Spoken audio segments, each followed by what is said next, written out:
Welcome in, Hokies fans, to this edition of the Tech Sideline Podcast. We record on Monday, October 3rd, and it's time to look back at the Saturday game in Chapel Hill, Virginia Tech falling to North Carolina 41-10. On episode 259 of the Tech Sideline Podcast, we'll look back at how things went all North Carolina's way, especially in the second half. We'll also look at some bright spots for the Hokies and give our weekly ACC Power Rankings. All of that and much more coming up on episode 259 of the Tech Sideline Podcast, which starts right now.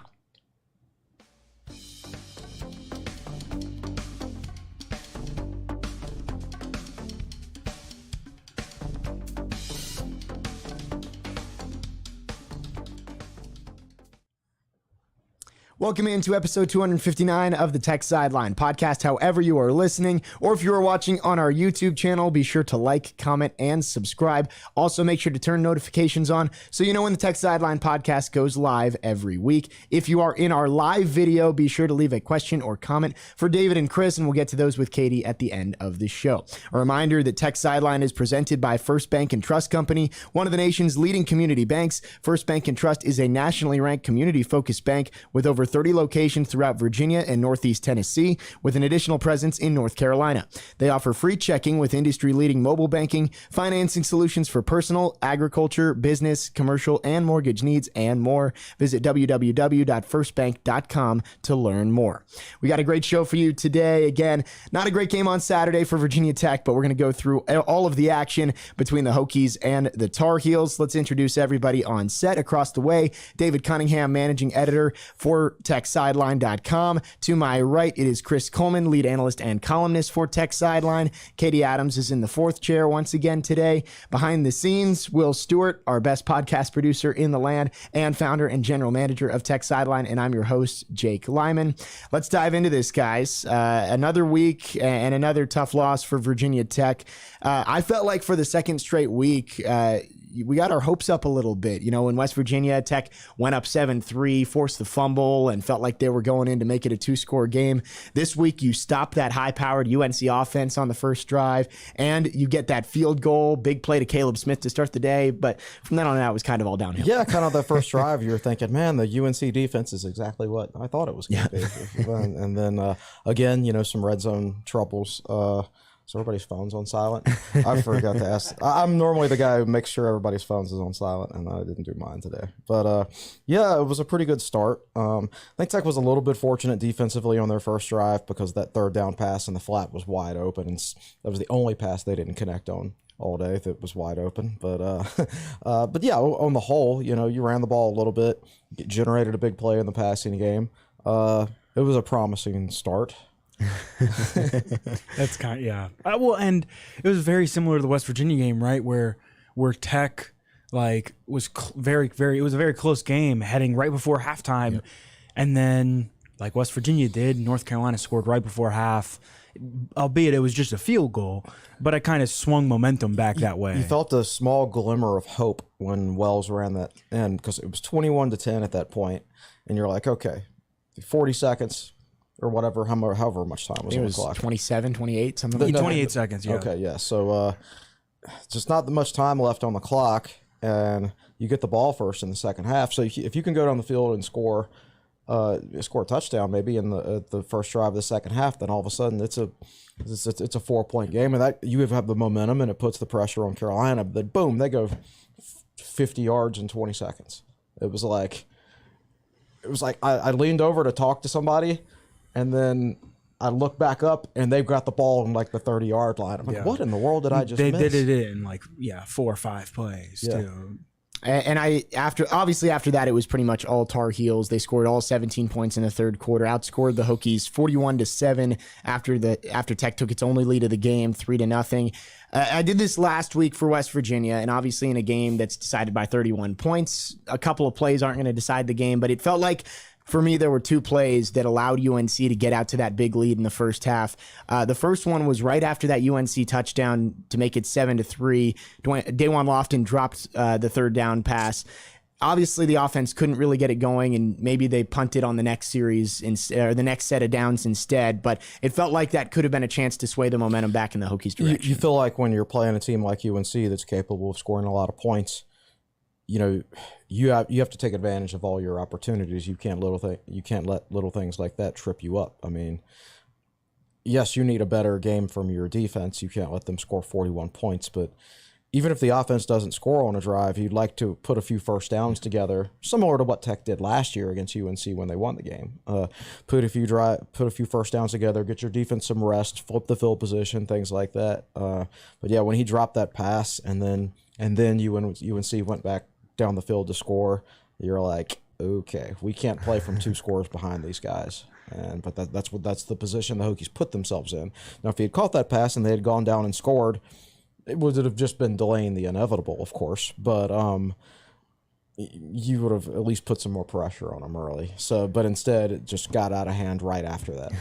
Yeah, and that was right at the end of the first quarter, and it's still a pretty close game. And then you drop that pass on a 3rd and 10, and North Carolina turns that into a 11-play, 85-yard drive, and they end up scoring a touchdown. That was Drake May's 1-yard touchdown run. And the other thing on that was North Carolina converted a 4th down, at least one. Maybe. Was that the 4th and 7? That was the 4th and that was the 4th and 7. Well, that was the other play that I was going to bring up. Drake May rolling right with 2 guys in his face, just lobs it up for Josh Downs. Where they have the ball at the Tech 43 thereabouts. Yeah, basically midfield. So it's 4th and 7, and even though Carolina's defense has been so awful this year, they had so little respect for the Tech offense to be able to drive down the field and score that they felt safe going forward on 4th and 7. I think that's probably my main takeaway. Yeah, you need to stop them on 4th and 7, and that it's Shamari Connor needs to be more aware of the ball in the air and things like that. Now that being said, Downs is a tough guy to cover. Tech did get pressure on that play. They hit May. Yep. Like it wasn't like a bad defensive call or anything like that. UNC made a good play on it, but my main takeaway from that is like UNC wasn't afraid. Not afraid, and this is a defense that gave up 40 points in 1 quarter to Appalachian State, right? Yeah. And they were allowing 270 yards per game on the ground against FBS teams. They've been horrible defensively, but they have no fear of the Tech offense at all, and that was probably my main takeaway. And Mac Brown, I believe he went for it on 4th down twice on the first drive. So in the first 2 drives, went for it 3 times, went 3 for 3, and obviously put up the 2 touchdowns. Drake May and that offense are obviously legit. I thought May looked like an NFL prospect as a redshirt freshman. David tweeted out during the game his 436 yards, the most by an opposing freshman in Virginia Tech history. Do you think the performance on Saturday, 41 points, is more of an indictment on Virginia Tech's defense and maybe not as good as we thought at the beginning of the year? Or do you think it's just that is a buzzsaw of a UNC offense that can pretty much put up 40 against anybody they play? I certainly think that the Tech defense isn't as good as we thought it was because, I mean, the BC offensive line at that point of the season was just so awful. Now, we did see them make some improvements this past week, and which is my main issue with Tech is they aren't improving. We've seen BC improve. We've seen Georgia Tech improve now, but we haven't seen Virginia Tech improve. So I do think it was some of Tech's own defensive issues. I also think May made some throws that, while the coverage wasn't great, like a normal college quarterback can't make those throws. Like there was one play. I don't know if you remember the play, but like Dax was playing linebacker and he immediately went sprinting back to match up with the outside receiver deep down the field, which he should never be asked to do to begin with. But he got back there to him and did a good job to get there, but it was just thrown just like this much over his hands. And it was just a perfect throw deep down the field that the vast majority of college quarterbacks can't make. And that's one of those plays where like Dax doesn't even get a negative grade because he did something that most college linebackers would also do. They would give up that pass in that situation to a quarterback like May. You can't play it too much better unless you're just a super freak athlete. So I thought it was some of both. I'm disappointed. I believe Tech started 7 defensive players that started against UNC last year. And I get Tech that lost some good players, but they also had some players just not play as well as they did last year against UNC. Yeah, I think it's a kind of a combination of both. Like I think this North Carolina offense is really good, and North Carolina is really going to score against anybody. But against a defense that hasn't been great, I think it's kind of amplified. You know, and I think I think UNC just kind of jumped out to a 21-3 lead. Yeah. I mean, they scored on its first or 3 of its first 4 drives, and converted 3 fourth downs in the process of doing that. And then the fourth score was off of Grant Wells' interception, and North Carolina got the ball right there, 1-play touchdown. So I think Tech, like obviously Tech put them in that situation by throwing an interception, but in general, North Carolina moved the ball down the field really well and made it look easily. Like Tech wasn't even a speed bump to them. Like the only time UNC couldn't score in the first half was when they threw an incompletion to a guy who was wide open, which you pretty much never see Drake May do. You know, so the stop on the first drive was more about UNC. I mean, this was close, not quite as bad, but close to like 2020 style defensive performance from Virginia Tech and Chapel Hill. At no point in the game did they put up any sort of resistance. Yeah, they did a nice job against the run early on, I thought, especially when they got down on the goal line. Dax had a good game. Whenever Virginia Tech made a good defensive play in the box, it was always Dax. It's just when a bunch of other guys around him don't. It's hard to signal out a linebacker for playing well in a 41-10 loss when most of the other guys in the front 7 don't play very well. But if you go back and watch it, you know, obviously he didn't have a lot of help, but he had a solid game. Other than that, you know, Mansour Delane, good game. Cole Nelson, pretty good, but other than that, not so good. Yeah, I think one of the big things is Dorian Strong, Tech's #1 cornerback, wasn't available, and we don't really know when. Brent Price talks to the media tomorrow, but we don't know when he'll be available. It sounds like it might not be soon. Yeah. So Tech's down its #1 cornerback, which means the pressure's on Breland Murray and Armani Chapman, and you know, Tech just kind of got exposed there. I don't think the pressure is going to be on Breland Murray much longer. Wow. My guess is Mansour Delane. I see no reason why he shouldn't start. I guess will we talk about that later, or do you want to talk about it? We can talk about it now. Let's dive into it. I'm in favor of redshirting all freshmen, with the exception of guys that are physically ready and then can play a lot of snaps for you now. So those are Mansour, Bryce Duke. Yeah. Right, and whose red shirt is gone now. That's 5 games. Yeah. So and I was glad to see he got carries. Like if you're going to not redshirt a guy, you have to be able to justify that by giving him enough playing time, either on offense or defense. You can't justify a blown red shirt by putting a guy on kickoff return when more than half the kickoffs these days go through the end zone. Yeah. That doesn't justify blowing a red shirt. The other two would be who? Mansour Delane, absolutely. Maybe, He's and Daquan Wright? Yes, absolutely. Those guys. Now, those guys have just played in their first college game, so they could still redshirt. All right, so if they want to redshirt them, I'm actually okay with that, but because I don't think it's going to matter this year. Like, I don't think Tech's going to be good this year, no matter what. So I'm okay with redshirting them, but if you play them, start them and play a bunch of snaps. Like, don't give me this half-measure stuff. I don't want to look on Sunday and see that Mansour Delane played 10 snaps. You know, he played what, 21? 25. Daquan Wright played 21. Yeah, and that's fine. But now he needs to start. And if he doesn't start, he needs to be out there at least half the time to justify. You got to play 20-something snaps. He's definitely going to start next year. So you've got to if you're not going to redshirt him, then you got to give him enough reps to justify not redshirting him. And so to me, I mean, he looked like Tech's second best corner. Yeah. His open field tackling ability was very impressive. He came into the game and immediately tackled for loss, and then came back and tackled May. Yeah, and then they kind of like ran a little bit to the right at him, and he made another open field tackle on back-to-back plays. He looked like the player I thought he was. I mean, I thought he was one of Tech's maybe the best defensive prospect for Virginia Tech in this class. So he's going to start next year definitely. And you think about the future of your program. Yeah. You either redshirt him or you start him now. You don't do anything in between. It's got to be him, I think. And and as far as Daquan Wright goes, again, it was his first college game, and he did well. He can certainly be a threat in the passing game. We've seen Drake Dulius' snaps take a big drop the last 2 weeks. Only 7 against West Virginia, only 8 against North Carolina. And when he has played this year, he is performed at a very low level. And he's a senior. And it just doesn't, he hasn't been playing as well as he did the last 2 years. You'd like to see it come on, but at some point. Daquan Wright came in and played very well. Right. So, and he's physically ready to play. Like, he doesn't need to redshirt. Yeah. If they wanted to redshirt him, I'd be fine with him. But again, give him heavy snaps if you're not going to redshirt him. And yeah, they're going to come at the expense of Dulius, who has had 5 opportunities this year to play well and hasn't done it. And meanwhile, Wright was Tech's leading receiver on Saturday. Right. Yeah, exactly. And Blumerick is a guy who will have snaps taken by Daquan Wright as well.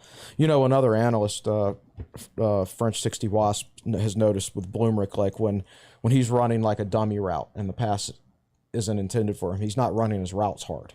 And you can sense that as a safety. If you see the guy in front of you is not running his route hard, you can cheat to the other side of the field, and that's hurting Tech's passing game. People think it's all this guy or that guy or this, but like, you have to do everything right in a passing game operation for it to be successful, and you have to run your routes hard. And if he's not doing that as a senior, I mean, culturally speaking, you play the guy who's going to do it.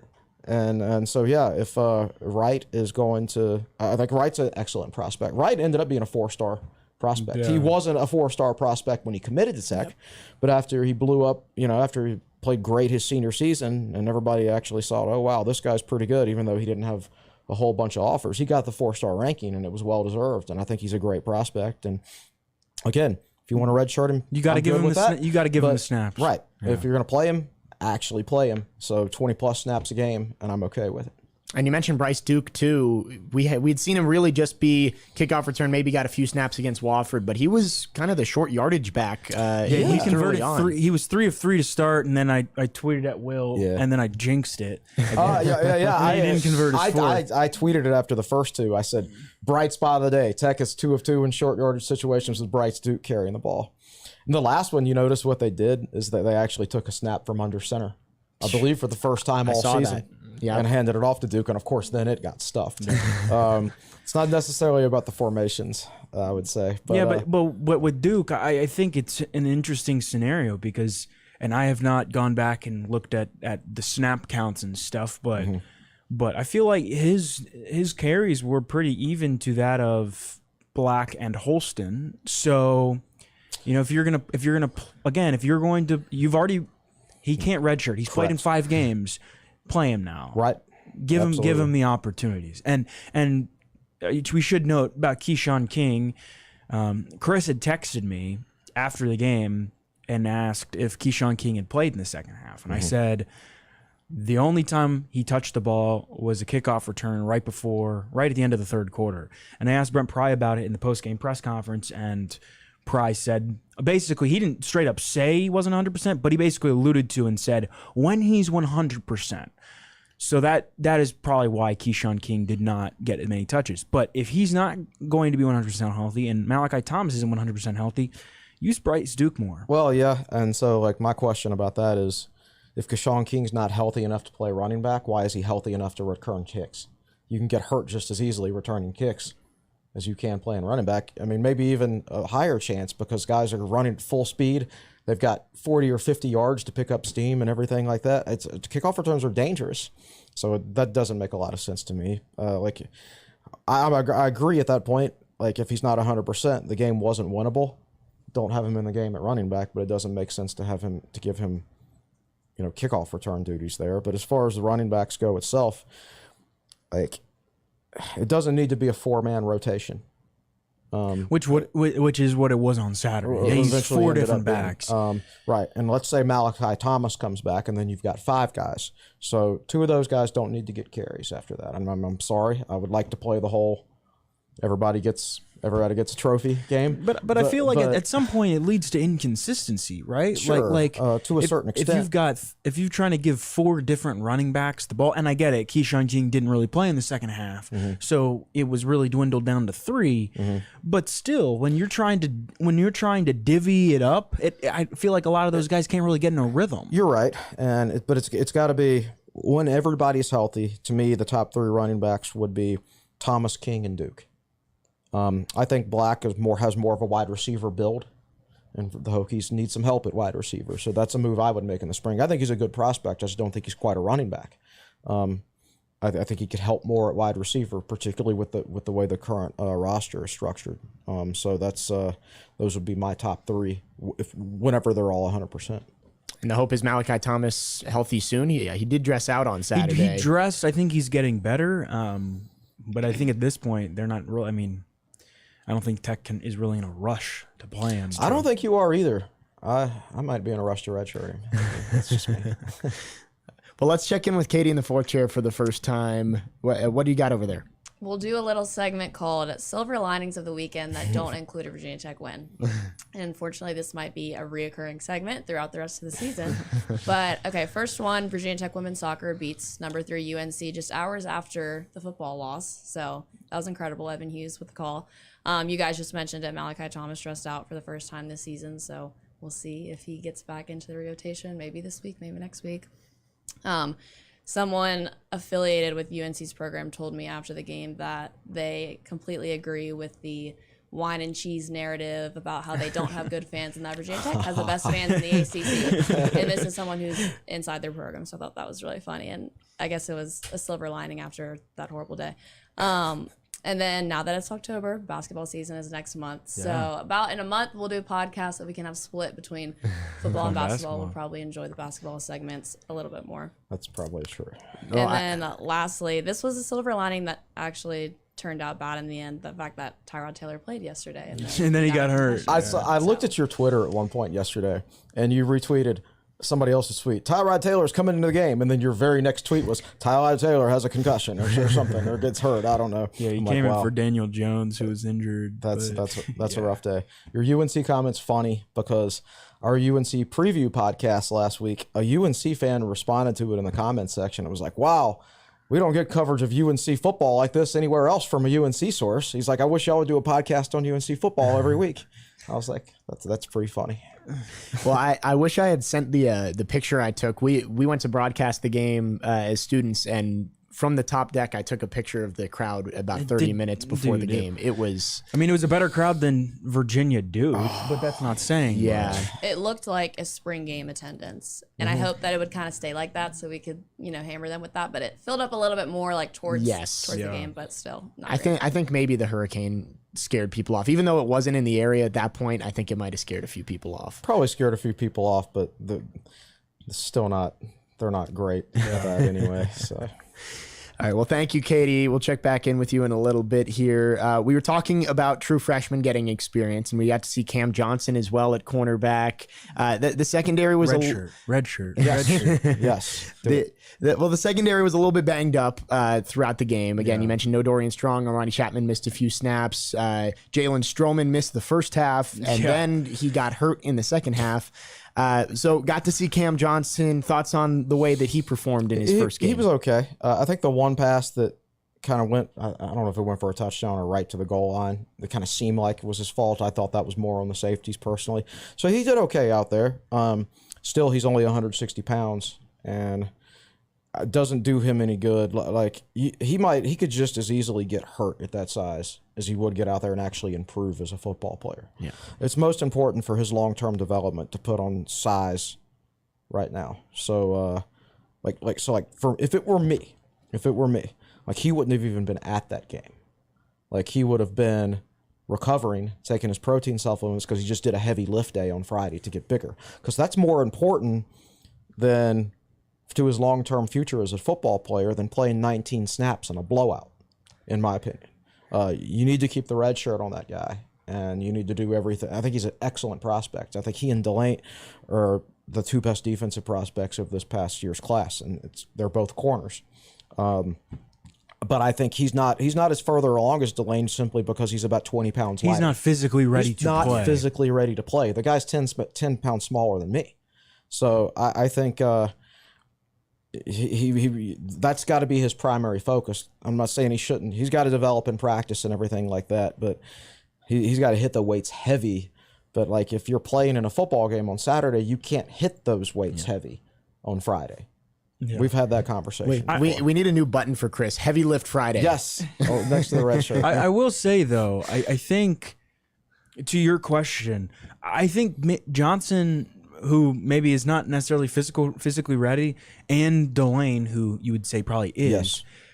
both of those guys came in and it wasn't like there was a huge drop off, which kind of shows you where those guys are in terms of like the technical aspect of playing cornerback because Breon Murray got burned a couple times, and between him and Armani Chapman and Shamari Connor, I mean, I think like you mentioned, Jalen Stroman was out the first half, and Tech was kind of mixing and matching with guys back there, and those two guys came in, and it wasn't like UNC was targeting him every single time. I mean, Delane came in and had 2 tackles immediately. They didn't target him at all. He played 25 snaps. They didn't throw a single pass at him. So he wasn't challenged, but at the same time, maybe he wasn't challenged because he had those receivers covered up pretty well, right? Yeah. So I'm confident that like if Tech is well coached and the players are developed properly, that Justin Fuente's last class at Virginia Tech is going to prove to be his best. Well, let's wrap things up on the defense with this. Quarterback run defense was tested for the first time. Really faced 4 guys who were kind of statues in the pocket in the first 4 games. And now you see Drake May. He ran 13 times for 73 yards, 2 touchdowns. Do you think not facing a mobile quarterback in the first month really just put the Hokies behind the 8 ball there, just not having seen it in live action yet this season? Maybe. But at the same time, like May's been doing some of that to other teams as well. Yeah. I just think he's a really good player. He escaped. There were a couple times where he escaped. Yeah, I was surprised he got out of it. Howell was a really good college quarterback. May has more physical tools than Sam Howell, I would say. And he's smart too. So when does the ACC's new scheduling kick in? Next year. Next year? Yeah. So no UNC next year? No. Yeah, that's correct. Wow. So this So- might so be enjoy the the only time we Suns one. ever face Drake May. It's true. Yeah. Yeah, Because but he what, really has you a mean look before he goes to the NFL? He has a look of being a really early entry into the draft. He looks like he's that good. Well, that's what I asked Dax Highfield about him after the game, and Dax was like, he's gonna be playing on Sundays real soon. Yeah. just he's got a lot of, like you said, physical tools, and I think to your point, yes, I think not facing a running quarterback those first 4 weeks kind of hurt Tech. Tech didn't have to necessarily even like put a spy on him or anything. Just rush for. He might scamper for a couple, but he's not gonna go run ballistic on you. And there were a couple times where May didn't have anything downfield and just pulled it, and whoever was the closest linebacker was kind of just, oh no, he's running away from me. And that's just kind of how it went a couple times. And 73 yards? 73 yards. And a few of those scampers, like you're talking about, were on big third downs and 9, 10, 11, somewhere in there. He ran for 1 touchdown or 2 touchdowns? 2 touchdowns. One was a quarterback sneak. One was a quarterback sneak, and then the other one was the first touchdown of the game where he took it. I think he was literally just like pulled it around and went in untouched into the end zone. He's probably the reason. Like I would put them as Coastal favorites right now. Yeah. I would too. And the thing is, like, I think their defense is wretched. They're so bad. We made them look like the baby blue people eaters out there, but their defense is not good at all. But he's so good. And the rest of the Coastal was so mediocre. And he has good weapons. Yeah, no question. They got some dudes out there. But yeah, they're the favorites right now. And then they'll actually face, there's 4 teams in the Atlantic I think are better than them. But maybe 5. Yeah, but for sure they're the favorites in the Coastal. Little tease for our ACC Power Rankings coming up at the end of the show from Chris and David. Let's get to our break here, but let's check in with Katie one more time in the 4th chair. That's exactly what I was going to do, a little precursor to the ACC Power Rankings. It's funny that you say you think UNC is the favorite in the Coastal. I think that Carolina travels to Duke in 2 weeks, and I think the winner of that game might Carolina win Duke the Coastal, for the Coastal. which is crazy because we sat here at the beginning of the season and we're like, it's Pitt and Miami, like they're just gonna run the Coastal. No one is as good as them, and then in back-to-back weeks, Miami gives up 45 to Middle Tennessee State, and then Pitt loses to a failing program in Georgia Tech. So it's just very funny. I'm excited for that game in 2 weeks with Carolina and Duke because Where is I'd that see game? the day. It's at Duke. So Which I think will favor Duke. Not that they have a home crowd advantage. Right. It's going to be rowdy. No. Yeah. So the final year of the Coastal Division, it's like Coastal Chaos at its finest. Yeah. So Carolina and Duke may be playing for the Coastal Division title. What's next? Virginia Tech winning men's basketball title? I mean, who knows? Crazy world we live in. And Kansas is 5-0. The And Blue Bloods. getting game day. Kansas, Duke, and I guess Duke's not because Kansas beat Duke, but Syracuse is also 5-0. Yes. And Kentucky was 1 or 2 plays shy of winning at Ole Miss as the number 7 team in the country. All these Blue Bloods are just deciding to be good at football now. Yeah. We'll talk about the Coastal Chaos and also a lot of good teams in the Atlantic. 3 undefeated teams in the Atlantic right now, and a couple really good ones as well. Just got their first loss this weekend. We'll talk about that in the second half. We'll talk a little more about the offense as well for Virginia Tech. All that coming up after this break on episode 259 of the Tech Sideline Podcast. Stay with us. We'll be right back.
Welcome back into episode 259 of the Tech Sideline Podcast. Tech Sideline brought to you by First Bank and Trust Company. Make sure to leave your comment or question for David and Chris if you are watching live in the YouTube. We'll get to those with Katie at the end of the show. We've already talked a lot about defense, some of the freshmen getting involved in Virginia Tech's game against North Carolina on Saturday.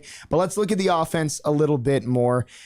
Early on in the game, there were some bright spots. A big play by Caleb Smith. Keyshawn King had a nice run down the right sideline. There were some things that started to look better there, but obviously a little too much inconsistency on the offensive side.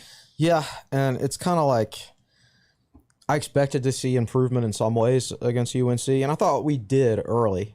How much of that was because Tech improved, or how much of that was because of the nature of the defensive competition they were facing? I think when you take it over 4 quarters of football, I think you can say that probably Tech didn't improve. I thought they did get off to a solid start, but that they couldn't sustain it. And when it comes down to it, They scored 10 points. Florida A&M, FCS team, who was missing 25 suspended players, scored 24 on UNC. Georgia State, who did not win a game in the month of September, scored 28 on UNC and almost won the game. Appalachian State scored 40 in one quarter. Well, Tech scored 10 in 4 quarters. So did the Tech offense get better this past week against the worst defense they'll face all year? I could not say that they did. I think the first half was a little bit of an improvement. Yes. The first half, Tech had 5 drives in the first half. A field goal on the first drive of the game, a punt, then Wells' interception, another punt, and then Tech scored the touchdown on a 14-play drive that took 5 minutes right before half. And on one of the punts, they should have picked up a first down, but there was a drop by Lofton over the Correct. Right. That was the second one. That was the second drive. Right before UNC went on their field goal drive to end the half, I texted somebody, it might have been y'all, I don't remember, but I said, UNC's only outgained us like 210 to 180. Yep. It was pretty close from that. They were finishing drives, and Tech had 1 turnover. Yeah. But as far as Tech was hanging in there as far as moving the football. I thought Tech moved the football in the first half. And in the second half, it just seemed like Tech punted 5 straight times. Yeah. Didn't cross midfield until there was about 2 minutes left in the game. I would bet any second amount of half. Yeah, money that Tech is the first team this year to punt 5 straight times against UNC. Tech. And We don't need to go look that up. But like the fact that Tech only crossed midfield 3 times in the game, and 2 of them were in the first half, and then the other time was when Garbage Jason time. Brown was in at quarterback on the second to last drive of the game. Right. Like and probably a bunch of UNC backup defenders. Yes. yeah, I mean Tech punted 5 times, and the middle 3 drives were 3 and outs. None of the 3 and outs took more than 90 seconds. So it's like you're coming out there running 3 plays and giving the ball right back. Of course your defense is going to get stomped. I mean, if you can't yet Virginia Tech still, I believe, had 3 more minutes time of possession than let's see what the final time of UNC possession can numbers score were. fast, man. Tech did have more possession time, I believe. 31 minutes, 32 minutes or 28 minutes. So Tech held the ball well in the first half, but then came out in the second half and punted away. And when you give the ball back to that high-powered offense of North Carolina, it's just so you are basically saying, just come right at us again. So clearly the halftime adjustments favored Carolina. Yeah, in this game. I mean, without question. The total yards were fairly similar up until that last 50-yard drive by UNC with 28 seconds left. And the difference was a turnover and Tech kicking a field goal instead of scoring a touchdown on their first drive. But the second half was just a rout, no matter how you look at it. Whether that's because UNC just started playing better or whether that's because they'd made better halftime adjustments than Tech, I don't know. But the game was not competitive at all in the second half. And it was fairly competitive in the first half. Yeah. Carolina scored all 17 points in the third quarter. Neither team scored in the fourth. Let's talk about Jason Brown a little bit here. He got some reps late in the game for the second time this year. 4 of 9, 35 yards. Again, it was garbage time, but did you see anything that impressed you with the backup quarterback? I mean, it's really hard to judge because everybody's mentally checked out of the game at that point. And he should have been 5 of 9 because he hadn't often dropped another one. He dropped 1 pass for each quarterback. I think Jason Brown is. I mean, every practice I've attended, plus the spring game, Grant Wells has outperformed Jason Brown every time I've watched it. I know everybody loves the backup quarterback, but you're not going to magically put Jason Brown in the game and you're going to make up for 31 points this week or 20. How many? 23 last week. Yeah. Right. So Tech is losing by 54 points over the last 2 weeks. That's plugging in a different quarterback. Yeah, it's not, and it doesn't make any sense anyway. You're not playing. Yes, you want to win as many games as you can this year within reason, but Jason Brown is a senior this year, and he can't help his football team in the future. Grant Wells has a couple years of eligibility, and he's got more arm talent. Yeah. And he's a better runner. Like, he is a more talented player. So my whole thing with with Grant Wells is he's physically talented enough. Certainly more physically talented than the guy Tech had last year. But somehow Burmeister's at San Diego State this year, and he's only completing 50% of his passes for 3.7 yards per attempt. When he was at Tech last year, he was completing about 56% of his passes, 7.7 yards per attempt. Yeah. Like, Wells has already thrown more interceptions than Burmeister did last year, despite being a lot more physically talented. So, like, Burmeister was more productive. Like, he got more out of his ability. Yeah. If Grant Wells gets as much out of his ability as Burmeister did, he'll be a much better quarterback. So my whole thing is, if Grant Wells is well coached and the Tech offense is well coached, he will develop because he has the physical talent to do so. We just have to let that play out and see if it happens. Is it happening right now? No. And that concerns me. But like, putting Jason Brown in, it's too early to judge. Putting Jason Brown in the game, even if he did perform better, maybe you win one more game this year. What does that really matter in the grand scheme of things? Yeah, and I think you wrote about it yesterday on Sunday in your Sunday thoughts. If you take out Grant Wells, yes, again, maybe you win one more game. It's not going to be a dramatic change, and I think it would set the team back next year in the future, because Grant Wells, unless you get some other random quarterback that's better out of the transfer portal, because I doubt you're going to get a high school quarterback that has the experience. Tech's like high that. School commit for 2023 has already been benched this year. Their quarterback commit got benched this past weekend. That's a great sign, right?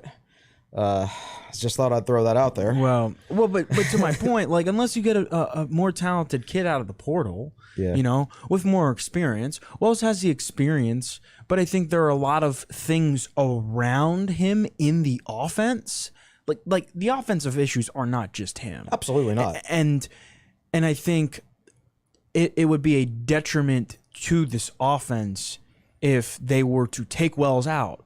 I think, sure, you could play Jason Brown, but Jason Brown's not going to be the quarterback next year because he's not going to be here. Right. So, like, yeah, sure, you can play Jason Brown if you want, but next year Grant Wells would benefit from getting the reps that he would be able to get this year. And I'm sick of the quarterback carousel at Virginia Tech. What if we talked about every year for like the last 3 years on these podcasts, how we're sick of changing quarterbacks every year or every game? And people are still like, I want a different quarterback. This quarterback's not doing it for me. Do you remember what you've said the last 3 years when you get mad at all the quarterback changes? No, you like, he's the most talented quarterback on the roster, and he's got multiple years left. Like, he's got to be the starter. Like, and if you want to replace him in the offseason with someone in the transfer portal, okay, fine, but you start that game all over again, right? Let's just switch quarterbacks every year. You know that the thing that those programs that switch their quarterbacks around all the time, they all have one thing in common: they're not good, right? And they're generally not good for a lot more reasons than their quarterback. Yeah, that's just that's just the scapegoat. Yeah. Right. And then I'm not saying Wells can't play better, because he certainly can, but he also has a much higher ceiling than a guy like Jason Brown. And it would make absolutely no sense right now to make a quarterback change to me, unless Jason Brown has started showing things in practice that he was not showing before, which seems unlikely considering he's in the final 7 games of a 6-year career. Yeah. And I think, yes, there are many places Wells can improve. Again, there are many places the offense can improve. For example, he had that deep pass down the Tech sideline to Caleb Smith that was a bit underthrown.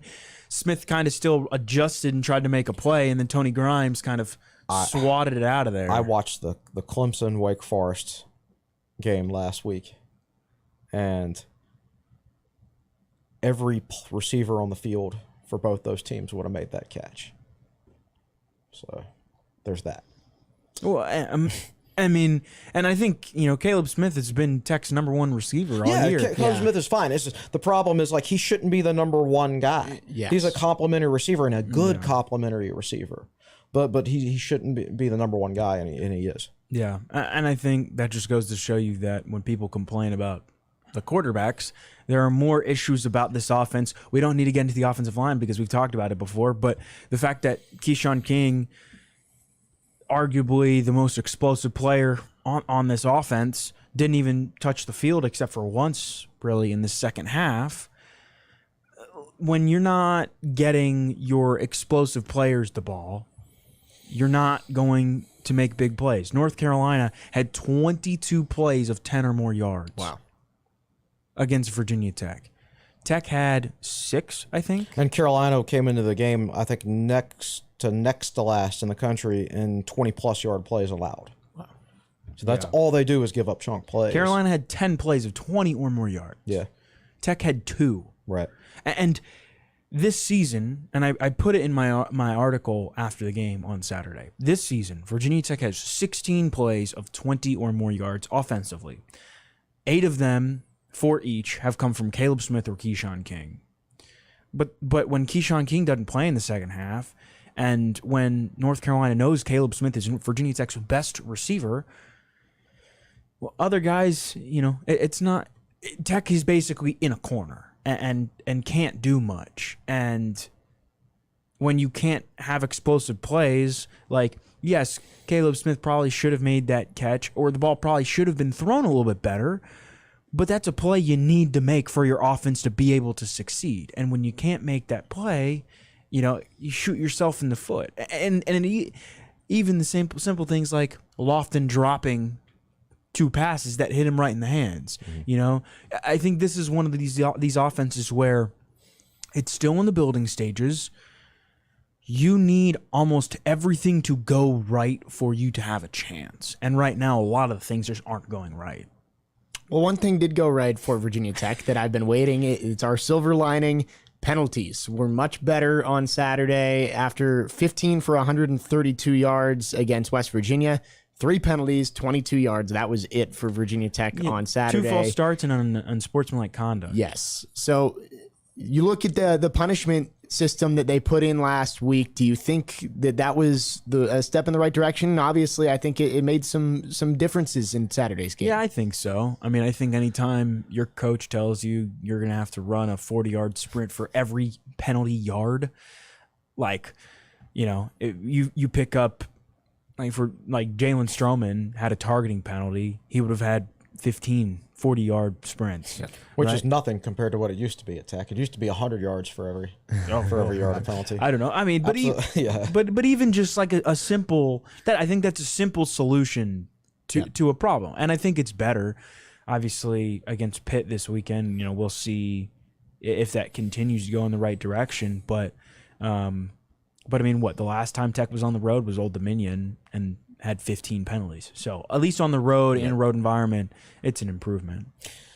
Yeah, it was. And it could have something to do with that punishments, the new punishment stuff. Time will tell. It did matter on Saturday, but I know it's hard to believe right now, but Virginia Tech will be in a close football game at some point again this year. And if they have a 3 penalty game, they might win that game because of that. Yeah, I think it's a situation that you'd rather be in have 3 penalties than 15 penalties, obviously. Because if Virginia Tech had 15 penalties in the game, it would have been a lot worse. Only having 3, I think it kind of just goes to show you that maybe the discipline did work. Well, and I'm not sure who that unsportsmanlike was on. It was on Ty Eller. It was on a punt, I believe. It was on a kickoff return that went for a touchback, actually. Yes. Yeah, so I looked up and I saw we had the ball at the 12-yard line, and I'm like, what happened? So I'm wondering, don't know. because it was half the distance to the goal, does he get those 2.5 sprints off, or does he have to do the full 15? That's a good question. We may have to ask Brent Pry that at some point. Does half the distance to the goal save them? All right, I think we've done enough. We talked through the entire game. Hokies will look to bounce back on Saturday at Acrisure Stadium in Pittsburgh. I'm going to call it Heinz Field. Absolutely. It's Heinz Field. It'll always be Heinz Field, but in Pittsburgh against the Pitt Panthers, who are coming off a tough loss, which brings us into our second weekly edition of the ACC Power Rankings. Chris and David have both put together their 1 through 14 of the ACC. Let's go through this one by one. If you're watching on YouTube, you'll see it on the screen. Starting at 14, you guys are in lockstep. The Louisville Cardinals lost to Boston College this weekend. That earns them the cellar in the ACC. It does. And, I really had it. It was a tough battle between 4 or 5 different teams for the cellar spot. But in the 2 teams out of these 3 that won, based on the what have you done for me lately, are elevated higher. Louisville's in last because they lost to Boston College. And they still don't have an ACC win. Right. And BC had just been so bad this year that gives Louisville the nod for last place. Congratulations. 11 through 13 is a little bit of where you guys varied. Georgia Tech, Virginia Tech, and UVA are 11 through 13 for both of you. Chris, you had the Yellow Jackets a little bit higher after firing their coach this week and getting a big win against Pittsburgh, while David, you think that UVA, despite losing at Duke, deserves number 11. Oh, I just didn't think... I just don't think Georgia... good for Georgia Tech for getting a win, but... I agree. They're not very good, but said these are power rankings. Yes. So that's why I put them 11th. And bottom line is they have a better win than anybody else on the bottom of this list so That's far. a good point. It's true. That's why I put them 11th. I don't think they're the 11th best team in the ACC. No. Although maybe they will be. Like, they fired their coach and immediately got better. So maybe they will. Maybe they'll start playing now. Who knows? Well, for Virginia Tech, Chris, you have them at 12. David at 13, second to last in the ACC. And honestly, you could probably put Virginia there too. I debated for Virginia Tech anywhere from 12th through last. Yeah, I could buy an argument for any one of those. I agree. At 10, both have Boston College. Slow start to the season, but got a win this week, so they get a little bump. They won a football game, and I put them one spot. Ahead of Georgia Tech because I do think they have an NFL quarterback and an NFL wide receiver. That's my justification. Zay Flowers, he's made really some good. Pretty good catches. He sure did. Weekend. Yep. At number 9, Miami for both of you, and 8, Pitt. So 2 coastal teams who are kind of just middling right there. Yeah. They both have issues, bad issues. And Miami was off this week. So Miami, I think, kind of just you didn't do anything, which is good because after losing to Middle Tennessee, you needed to not do anything. Yeah. But I don't know. I think we'll find out more about Pitt this weekend. 1 through 7 for both of you is the same 7 teams. The top 3 are the same for both of you, but here in the bottom of the top half, you both have Duke. 6 for Chris, 7 for David. And for Chris, you have the Tar Heels a little bit lower. David has them at 5. You have them all the way down at 7. I debated between 5 and 7, and I was really splitting hairs between all 3 of those teams. I probably should have had them 5th or 6th in hindsight, because they are more explosive than those other teams. On the other hand, they don't play anywhere near as good a defense as those other teams, but they do have a talent advantage overall on those teams. It's going to change on a week-to-week basis. Who do they play this week? North Carolina. Oh, North Carolina, duh. So that'll North Carolina. North Carolina, who do they play this week? Sorry. I don't know. I don't know either. UNC plays Miami. Oh, okay. There we go. Wow. We'll get some power rankings sorted out. That's going to be a big shuffle. Yeah. Well, both of you are very Atlantic heavy at the top, to say the least. Chris, your top 5 are all in the Atlantic. David, you have North Carolina 5, Florida State at 6. But the top 5, the Atlantic is very competitive. You look at Syracuse, 5-0 now. They won 59-0 and shortened their quarters in the second half against Wagner this week. Never seen that before. They have a bye week this week, but I believe their next game after that is NC State, so that'll be a big one in the Atlantic as well. Yeah, for sure. So NC State has lost one ACC game, and they can't lose a second if they want to have a chance. As has Wake Forest. Right. And essentially, they all need Clemson to lose. And they needed Clemson to lose twice. Yeah. Because Clemson, it would be surprising if they didn't win the Atlantic because they have the tiebreaker over their top competition. And Florida State has now lost a game in the ACC. So Florida State would need to beat Clemson head-to-head, which I don't think they're going to do. So I think it's a very competitive conference, but at the same time, it's October 3rd, and I really think the division has basically been decided already. Yeah. Just because of when the games were played. Yeah. Well, the top three are Clemson for both of you, Wake Forest at second, and NC State is third. NC State was competitive early in that game against Clemson. It seems like that Tigers defense can just shut down anybody. I think they're improved across the board. Their quarterback, his arm talent is insane. You want to give a run at his name? Nope. DJ Uiagalelei. DJ Uiagalelei. Uiagalelei. When I was watching them play Wake Forest, a Wake defender came through and actually had one of his legs wrapped up. And one of his legs was planted on the ground. The other was in the air. And he snapped off this throw, just his arm, like 25 or 30 yards down the field, in between two Wake Forest defenders, a bullet. Couldn't even step in to throw. Like, a Wake player had him wrapped up by the leg with his leg up in the air. I don't think I've ever seen a throw like that before. That guy has so much physical talent, and he's playing better this year. Yeah. Maybe Clemson did need some change on their staff. Maybe they needed some fresh blood in there. Yeah. They just maybe Brent Venables was wishing he hadn't left. Well, Clemson just continues to roll, and I think that's the biggest thing. They played the two other best teams in the ACC. Wake gave them a run for their money. Mm-hmm. But I do think it's interesting when you look at the ACC as a whole. We talked about this at the beginning of the season about how good this conference was in terms of quarterbacks. And DJ's played well at Clemson. Sam Hartman's played well at Wake Forest. But the next best quarterback, or the other quarterback up there is Drake May. He's just as good. UVA's Brennan Armstrong. Garrett Schrader for Syracuse. Garrett Schrader from improved a Syracuse has been good too. But Brennan Armstrong from Virginia,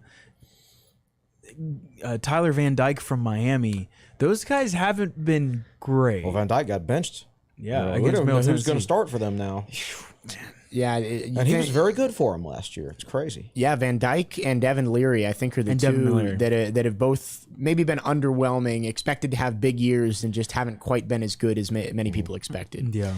Well, obviously a lot to still sort out in the ACC, but Chris, I think you're right. The Tigers, Clemson has surpassed its two toughest tests of the season. Yeah. Still have to play Syracuse and Florida State, which those are sneaky teams that in the right circumstances maybe could get the upset, but they've beaten the best two teams on their schedule already. I think Clemson's defense is pretty overwhelming if they're properly coached. I think it took them way too long to make the switch to cover two against Wake Forest.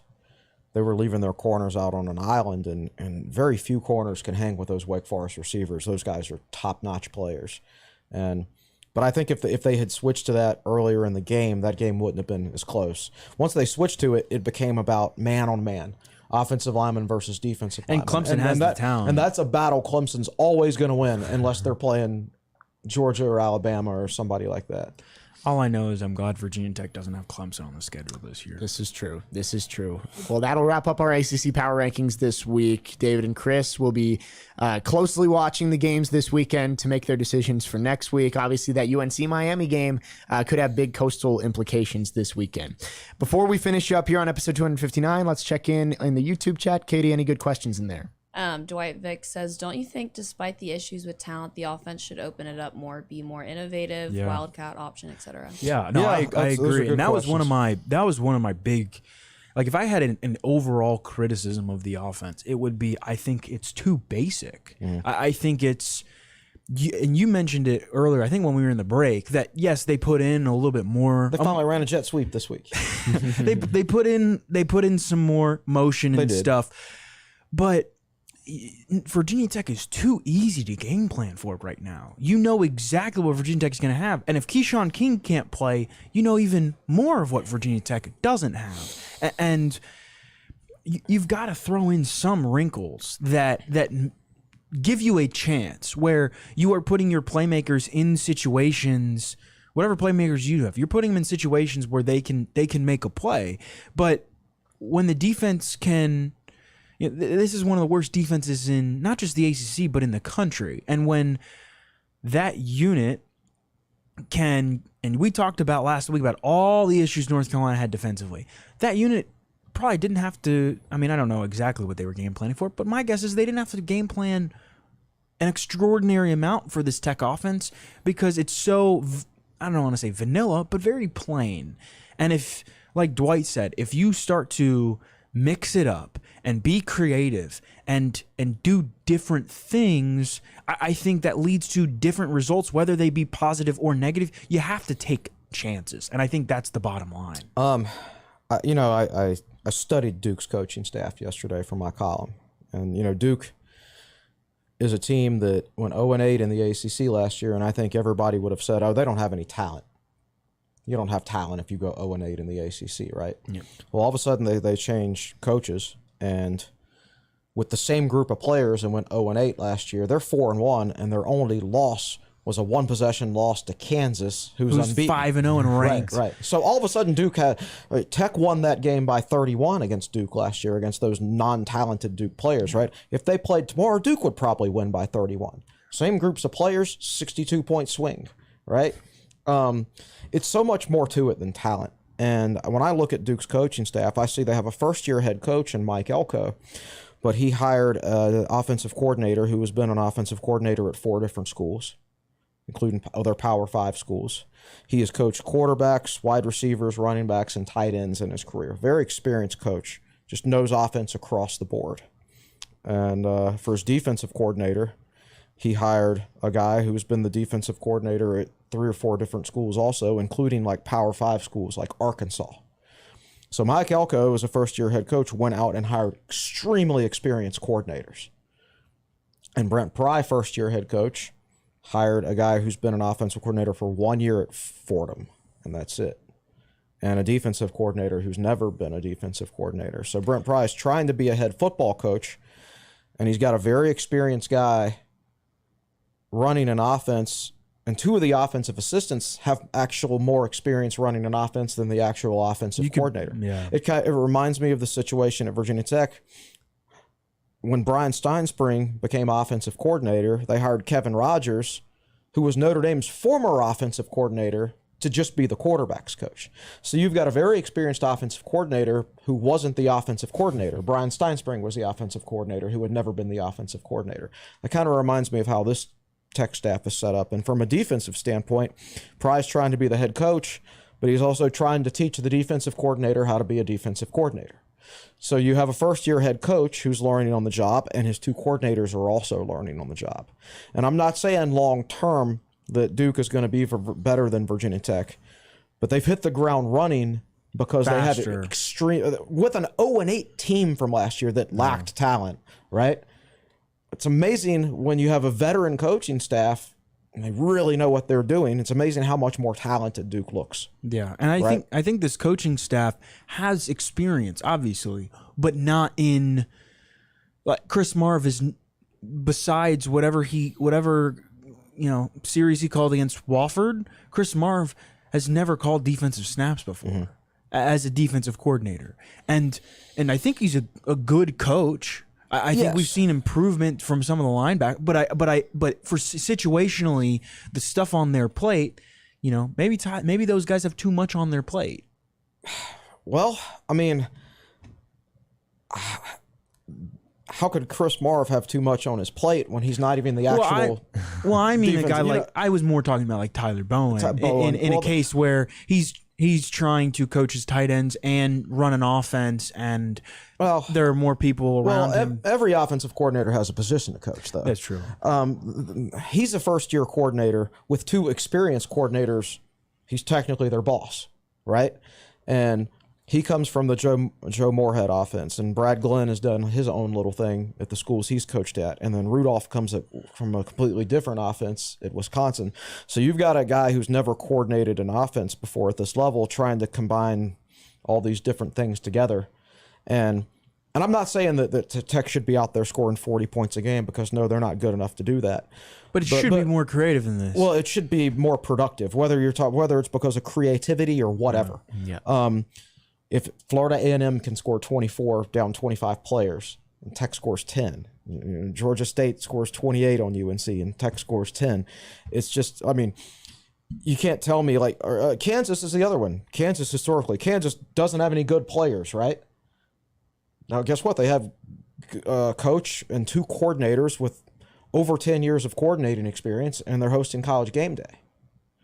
I think, I'm not saying it won't work, but I'm saying it does. It probably takes more time. And I'm not saying anybody needs to get fired or anything like that. I have not drawn any conclusions here at all because we got 7 games left, but I have my concerns about the makeup of the staff and the inexperience at the most important positions on the staff. Let's take one more question from the YouTube chat. We'll try to end on a high note. Ryan says, give me hope. What do we have to look forward to next year? Next year? Well, I don't know. That's a good question. For football? Yeah, I mean, I think Tech has good young players in the program. They play a bunch of linebackers that I think have talent. Now, we got to get them playing in the right positions. That's been one of my issues. Is Will Johnson, who got his first collegiate action this past week. He's been playing Mike and Will. And Kelly Lawson has played Sam and Will. Poor Jaden McDonald is a redshirt freshman. Since the practice started, he's practiced at all 3 linebacker spots. Like, got to get these guys in one spot and let them learn it. And so that's why maybe you're seeing some inconsistency at linebackers because these guys haven't been able to get settled in. I mean, Kelly Johnson only moved to Kelly Lawson. Kelly Lawson. Well, I keep calling him Kelly Johnson. Kelly Lawson only moved to linebacker halfway through the spring. And then he missed like the last 2 weeks of August practice due to surgery. So in that short amount of time playing linebacker, he's worked at Will and Sam. And you throw him out there and expect him to start a game and play well, and he didn't. But that's not his fault. I don't think that's his best position at Will to begin with.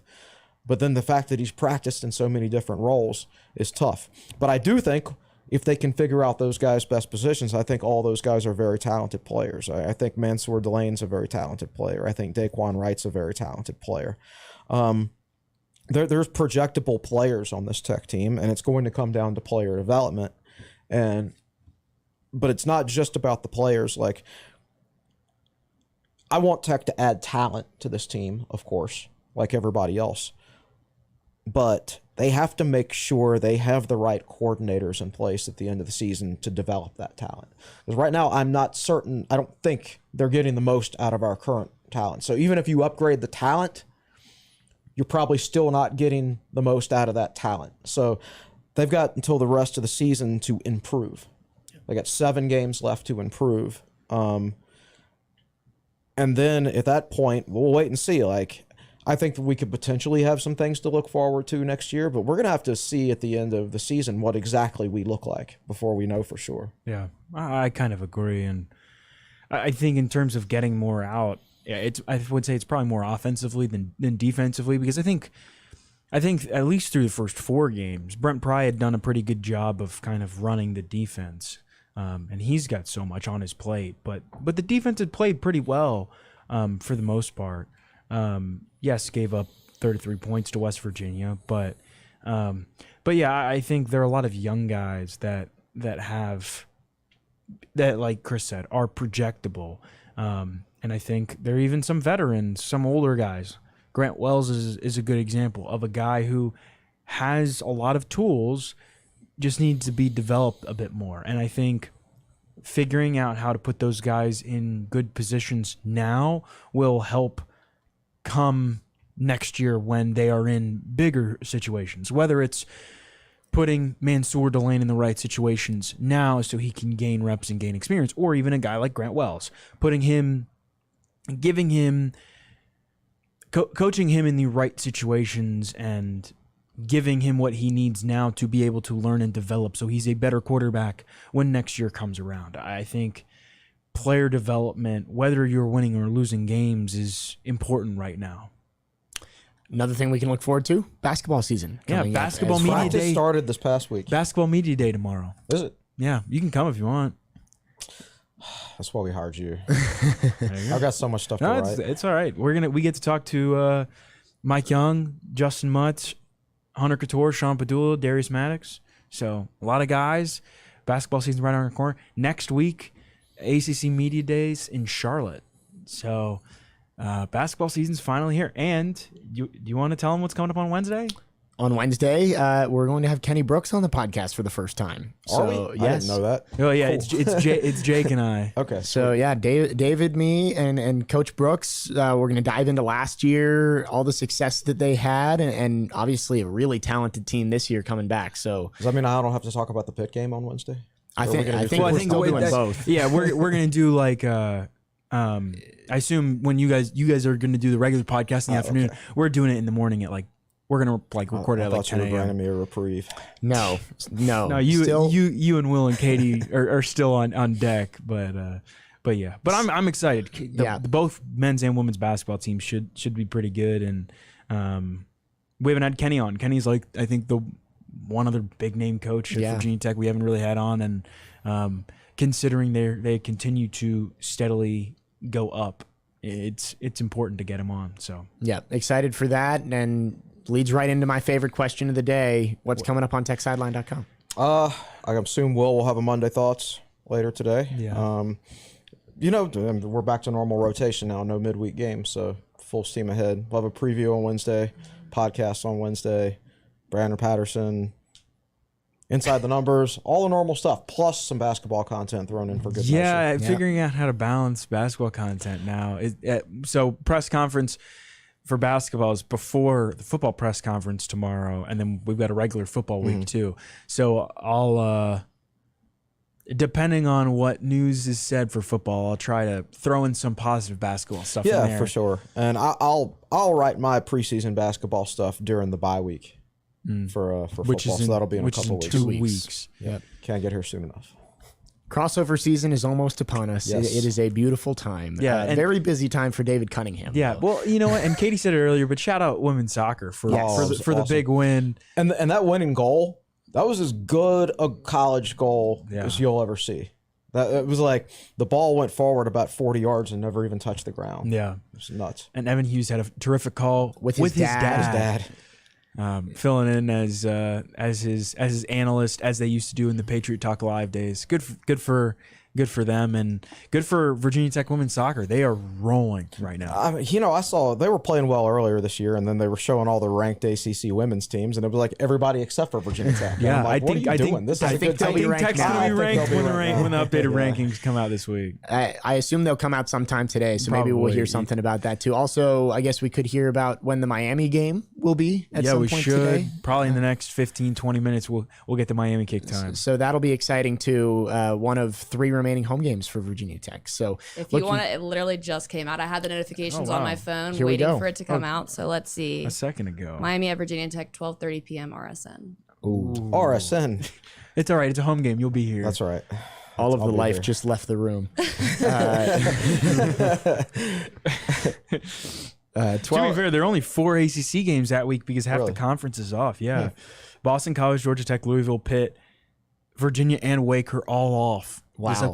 Next week. So it's just Miami, Virginia Tech, NC State, Syracuse, which is ACC Network game, Clemson, Florida State, which is an ABC game, and North Carolina, Duke, which is the night ACC Network game. With only 4 ACC games, that game Miami couldn't find its way onto the ACC Network. Well, I don't know if the ACC Network with the two programs are. I don't know if the ACC Network wants that game. So how about like Sling TV and Dish Network customers waking up on Saturday and finding out that they don't have ESPN anymore? Yeah, Will Stewart's one of them. They kissed and made up. They made a deal like late last night. Handshake agreement and returned all of their programming to Dish. Because I read the Sling TV letter that somebody posted, and they went hard to the hole blaming Disney. They did. Yeah, they did. But I believe they said they have a handshake agreement and they have returned their programming until it's officially signed. Okay. So no more issues there. So you can watch all the football you want. I think that wraps things up here on episode 259 of the Tech Sideline Podcast. Want to thank all of you for listening and thank everybody on set. David Cunningham across the way, managing editor for Tech Sideline. Always great insights. You can find him at the real D Cunna on Twitter. To my right, lead analyst and columnist Chris Coleman for Tech Sideline. You can find him at Chris Coleman TSL on Twitter. Katie Adams in the 4th chair did a great job once again at Katie6Adams on Twitter. Behind the scenes, our founder and general manager Will Stewart, and the best podcast producer in the land at Will Stewart TSL on Twitter. And I'm Jake Lyman, your host. Enjoy the start to your week, Hokies fans. We'll see you on Wednesday.